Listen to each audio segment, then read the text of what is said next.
सुबह हो गई नाश्ता नहीं खाएंगे, माँ परेशान हो गई। तो ये नौजवान सोचा घर में रहेंगे माँ परेशान करेगी, पास में जंगल था, जंगल में चला गया। बोला जंगल में रहेंगे ना माँ परेशान करेगी, ना बहन परेशान करेगी, ना घर वाले परेशान करेंगे। जंगल में जाके सो गया। माँ इसकी बेहतरीन खाना बनाई, पुलाव बनाई, गोश्त बनाई, सब थाल में सजा कर जंगल लेकर चली गई। और मेरे लाल खा ले बेटा खा ले। माँ से बोला हम नहीं खाना खाएंगे, रखो, देखें अल्लाह हमको कैसे खिलाता है। माँ बोली कि बेटा खा ले, जिद ना कर। माँ से बोला कि नहीं खाएंगे, खाना रख दो। माँ खाना रख के घर चली आई। ये नौजवान सोचा कि खाने के पास रहेंगे ना तो खाने का मन करेगा, तो खाना छोड़ के जंगल का उस कोना में जाके सो गई।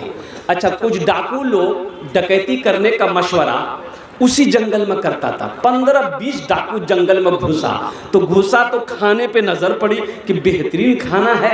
तो एक डाकू खाना चाहा तो डाकू का सरदार बोला कि नहीं, इस खाने में हाथ मत लगाना, हो ना हो इस खाने में जहर होगा, हम लोगों की मारने की साजिश है, ढूंढो जंगल में कोई ना कोई होगा, जो होगा उसको पकड़ के लिया।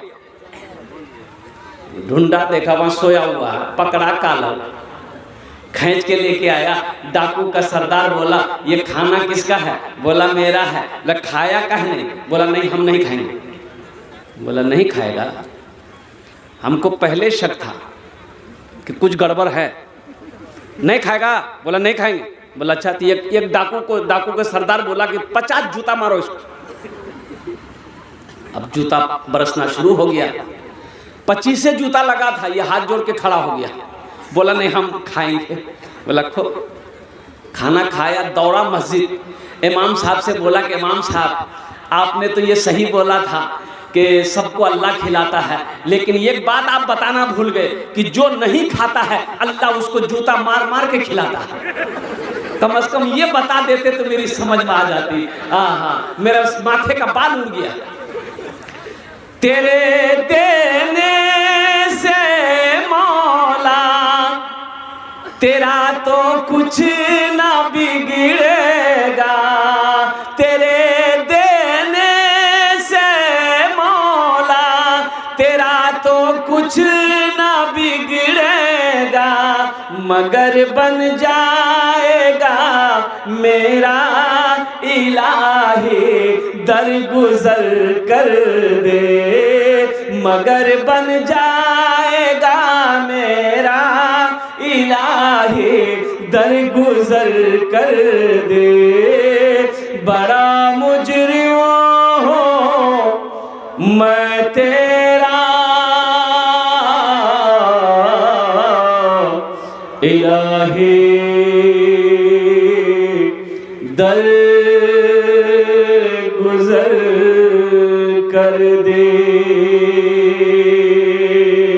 आमीन बोले अल्हम्दुलिल्लाह। अपने बच्चों को कुरान पढ़ाओ, मदरसे का जलसा है, अल्हम्दुलिल्लाह सुम्मा अल्हम्दुलिल्लाह।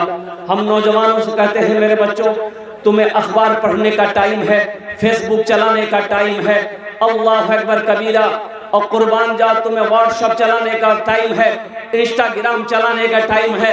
अगर तुम्हारे पास टाइम नहीं है तो वो कुरान पढ़ने का टाइम नहीं है। ये अफसोस का मकाम है कि मुसलमान का बच्चा हो और कुरान पढ़ना ना जानता हो। ये अफसोस है कि नहीं है भाई? ये कुरान, ये अल्लाह की लारेब किताब, और कुर्बान जाओ 1450 साल का अरसा हो गया।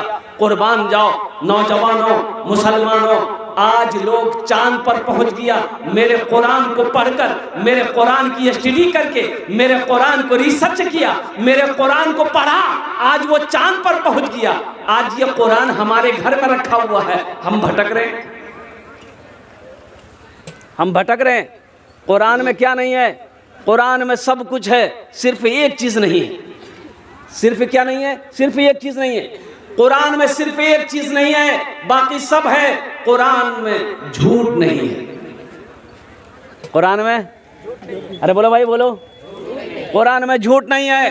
कुरान में झूठ नहीं है। अपने बच्चों को कुरान पढ़ाओ और कुर्बान जाओ। बच्चे को कुरान पढ़ा दोगे इंशाअल्लाह, फिर उसे मास्टर बनाओ, बेहतरीन मास्टर बनेगा। फिर उसे इंजीनियर बनाओ, बेहतरीन इंजीनियर बनेगा। फिर उसे डॉक्टर बनाओ, इंशाअल्लाह बेहतरीन डॉक्टर बनेगा। फिर उसे प्रोफेसर बनाओ, इंशाअल्लाह बेहतरीन प्रोफेसर बनेगा। अफसोस का मकाम है कि हमारा 40% नौजवान कुरान पढ़ना ही नहीं जानता। ये यहूदी आज कामयाब क्यों है? इसकी तादाद कम है। यहूदियों की तादाद बहुत कम है, बहुत कम है। कुर्बान जाओ, पूरी दुनिया के अंदर में 200 करोड़ 45 लाख 34,203 मुसलमान हैं पूरी दुनिया के अंदर में। 200 करोड़। यहूदी की तादाद 2 करोड़ और पूरी दुनिया के अंदर में मुसलमानों की तादाद 200 करोड़ 45 लाख 34,203।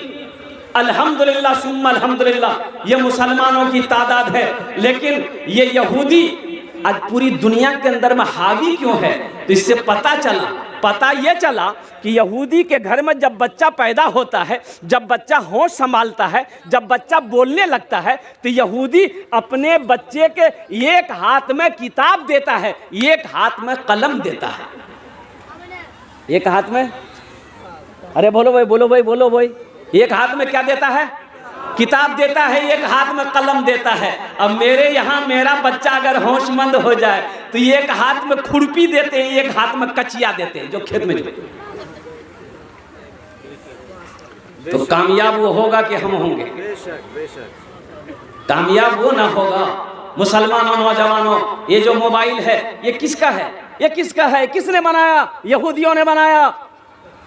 ये यहूदियों ने बनाया है। ये जो फेसबुक चलाते हो किसका है? ये यहूदियों का है। ये व्हाट्सएप ये यहूदियों का है। ये इंस्टाग्राम ये यहूदियों का है। और कुर्बान जाओ, ये माइक यहूदियों ने बनाया। तुम क्या बनाए? तुम क्या बनाए?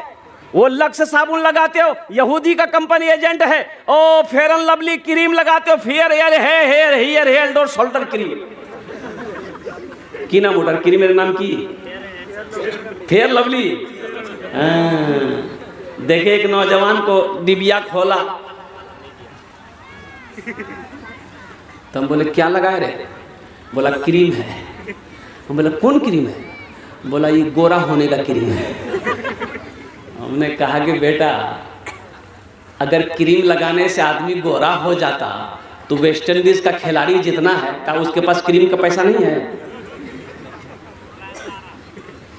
अरे नादान, क्रीम लगाने से आदमी गोरा होता।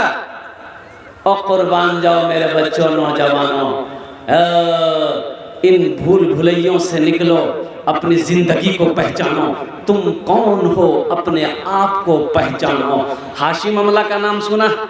अरे हाशिम की बहुत सारे नौजवान हमारे बच्चे यहाँ पर खड़े हैं और साउथ अफ्रीका टीम से खेलता है। 24 साल का नौजवान, इतनी बड़ी दाढ़ी। आज हमारे बच्चों को दाढ़ी रखने में शर्म आ रही है। मेरा बच्चा दाढ़ी नहीं रख रहा है। क्या नहीं रख रहा है? तो ये कहता है कि दाढ़ी रख लेंगे लोग बुढ़वा कहेगा, बियाह नहीं होगी। क्या है? जिसके पास दाढ़ी है बियाह नहीं है, उसका बियाह नहीं होगा। अरे होगा कि नहीं होगा? हमको देखो, हुआ कि नहीं हुआ? शेख को देखो, हुआ कि नहीं हुआ? और कुर्बान जाओ।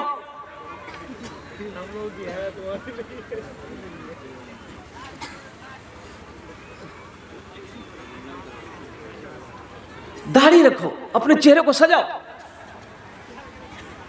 मोइन अली को देखो, इंग्लैंड टीम से खेलता है, इतनी बड़ी दाढ़ी। राशिद खान को देखो, इतनी बड़ी दाढ़ी। अभी बांग्लादेश का एक खिलाड़ी आया